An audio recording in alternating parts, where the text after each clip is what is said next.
ఇప్పుడు చేసిన సర్వే ఒక అసమగ్ర సర్వే, ఇది సమగ్ర సర్వే కాదు.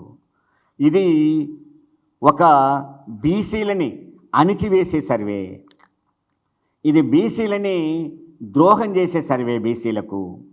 కాబట్టి ఈ సర్వేకి ఒక స్పష్టత లేదు, అది పనికొచ్చేది కాదు, విలువ ఉండేది కాదు. అందుకని ఈ పాలాభిషేకం చేసే అభిమానులకు నేను అడుగుతున్నాను, ఈ సర్వేని తగలబెట్టండి. రేవంత్ రెడ్డి విగ్రహం ముందే తగలబెట్టండి.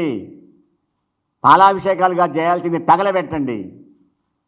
నీ బీసీ నిజంగా మీకేమైనా ప్రేమ ఉంటే, కాంగ్రెస్లో ఉన్న ఎమ్మెల్సీ కూడా చెప్పాడు ఈ తగలబెట్టండి అని, నేను కూడా చెప్తున్నా తగలబెట్టండి. లేదు రేవంత్ రెడ్డి కనుక నిజం అనుకుంటే ఈ కామారెడ్డి డిక్లరేషన్ స్వయంగా ప్రెస్ ముందు రేవంత్ రెడ్డిని తగలబెట్టమని అడుగుతున్నా నేను. ఇదన్నా చెయ్యి, అదన్నా చేయాలి. అందుకని బీసీలకు ద్రోహం చేసిన వాడు ఎవరు కూడా మిగలడు. అత్యంత పెద్ద సంఖ్య బీసీలు ఈరోజు కూడా. అందుకనే బీసీ సంఘాలన్నీ ఏకమవుతున్నాయి.